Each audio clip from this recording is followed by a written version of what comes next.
After Snow White 2025 had a very poor box office opening in comparison to what Disney expected it to perform, we already know that there's a lot of panic going on, not just between Bob Iger and the board of directors, but also for those like Rachel Zegler, director Mark Webb, Greta Gerwig, Erin, etc., that worked on this film. There's a lot of things going into this because we already know that this movie is nothing more than a disaster. It has a lot of things that really went back and forth when it came to the production. It's exactly why, all agendas aside, really putting the ideology to the wayside, this is just a bad movie across the board. The writing, the directing, the producing, and it really does have a lot to do with the fact that it went through 3 rounds of reshoots. This is Mike Zero. Subscribe if you're new, and like this video to see future updates. You can also follow me at Mike01. I thank you also very much for the great and kind support. So one thing about Bob Iger is that we know that he is now in complete damage control mode as well as double down mode to really just try and attempt to fix this movie as much as possible, to lie to the audience, to lie to the public, the shareholders, to just give this movie a chance, to go ahead and see this movie. It's exactly why they're running TV spots, that this is the #1 movie in the world, that people are rushing to see this. I don't know if you guys saw that very cringeworthy TV spot, but I digress. Moving on to what Bob Iger did, specifically against Rachel Zegler, and how this really humiliated Rachel Zegler both behind the scenes and in the public eye. This really goes to show you exactly what's going on with the damage control efforts that are being put into Snow White after the poor box office results, after, of course, the terrible reviews across the board. Even trusted Disney critics that once shilled for Disney are now turning their back on the Walt Disney Company. That really does tell you something. That's a major sign that this movie just purely is a failure. All agendas, put into the wayside. Now, focusing on all of this, what's really interesting here is that with the Walt Disney Company still engaged in damage control on their end over Snow White's box office disaster, one massive development going on now involves more to do with the Rachel Zegler backlash and what Disney CEO Bob Iger did to take action against Rachel Zegler that not only humiliated her, but it also created more drama to the entire Snow White fiasco. It turns out that Rachel Zegler recently had a moment of outrage with Bob Iger, who made the ultimate decision to lock up and never release a series of deleted scenes that never made the final cut of the film that Rachel believed was her best work for the film. Bob Iger and the board made this swift move to avoid further backlash once the digital version of Snow White drops on Disney Plus and on disc. Now, one very controversial scene that was axed by the Walt Disney Company, get this, involved Rachel Zegler's Snow White giving the character Jonathan a speech about the patriarchy, and even mocking Jonathan for attempting to save her from the evil queen, in a very specific scene in which the evil queen used her magical powers to create a magical shockwave of sorts to crumble a cliff that Snow White was standing on.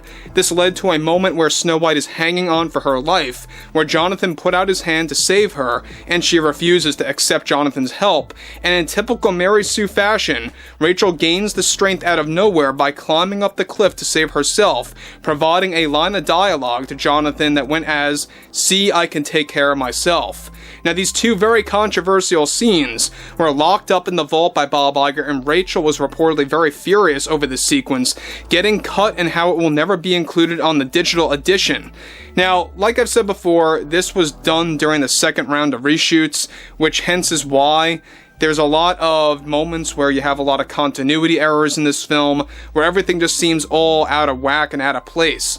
Now, another scene that Bob Iger decided to lock up that Rachel Zegler was very deeply offended over, that will also not be seen on the digital version to prevent a second round of backlash, is that there was a scene that included Rachel Zegler refusing to kiss the 7 dwarves on the forehead, with facial expressions showing a sense of disgust by Rachel Zegler's Snow White, and explained that she believes kisses should not be allowed, rather than she would actually allow 7 handshakes instead.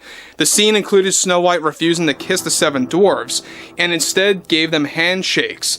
One, of course, short sequence involved Dopey, one of the 7 dwarves, not listening to Snow White's demands and tried to kiss her, where she shoves Dopey away and forces a handshake instead. Now guys, look, if this is no better way to explain political correctness by Disney, by, of course, this new movie Snow White, and how it really doubled down on political correctness, I don't know what else does. Because we all know what happened in the 1937 original. It was all done out of pure innocence. It was really nothing that bad at all. And Disney just really goes out of their way to avoid a lot of kissing scenes, to avoid anything that resembles of such. Now, we know that at the end of the day, a lot of this had to do with Greta Gerwig's input. She had a lot of creative input over this movie. She wasn't the main writer per se, but she did have a lot of input into the creative aspects of this movie. And one of which had a lot to do with this during the second round of reshoots. And what's interesting about this yet again is that Bob Iger didn't see this coming. He didn't see that this would actually create a lot of backlash down the road until the trailers started coming out, until people really started saying, we are putting our foot down, we're not seeing anything that has to do with the typical Disney messaging, the typical Disney agenda, and people were just fed up about this, right? That's exactly why you're going to see a large, dip when it comes to the next round of box office metrics, like the next 7 days, 8 days or so. You're going to see it fall off a cliff. I think that what you're going to see is that they spent way too much money on this thing, $280, $300 million plus, not really, factoring in marketing expenses. That's really going to show you a lot of things there. I mean, $80-something million for the opening weekend isn't so hot when you spent a lot of money on this thing. All of these sequences were best described as the first batch of scenes that are now being locked up, and more to come that will be locked up, because of the amount of backlash that it would actually cause in the next few months, once it arrives on Disney+. Rachel reportedly already was fuming over learning about this development by Disney when they decided to head into damage control, and in this form, of course, that was completely unexpected by Rachel, Mark, Greta, and Aaron that worked on this movie. Now, these scenes will be locked up forever, that will never be shown to the public. These 3 major scenes were done during, like I said, the second round of reshoots, when Disney and its creatives attempted to double down on DEI back in early 2024, and political correctness, something that Rachel deeply values and gets offended by when that is excluded from movies. And again, you can see why Rachel Zegler is getting very defensive over this, why she's getting very offended by Bob Iger, by the Disney executives, the producers, the board of directors taking action to prevent Snow White getting a lot more attention than it really needs to be, honestly, in a negative matter, for the next couple of months. They want to just get past this movie. That's what it really comes down to. They only want to spew out deleted scenes that aren't as controversial when it comes to the digital version, right? And that's basically what it all has to do with right now. Bob Iger is doing whatever it takes to really just silence this movie once it does come out on disc, once it does come out on streaming on Disney+, and they just want to just kind of just wipe their hands off and say, that's it, let's focus on the future now. But again, I have no faith in Disney. I have no faith in 2026. Once Bob Iger does step down, I think that you're going to get somebody just as incompetent as him. I don't really see anybody else coming on that would be superior than Bob Iger, but we'll have to wait and see. But overall, there's a lot of things going on with this movie, and really, it's just a pure production nightmare, both behind the scenes and in the public eye. I would like to hear what everyone has to say about this below in the comments, and if you guys did enjoy the content for today, make sure to drop a thumbs up on this video to support the channel, and I will catch you guys later.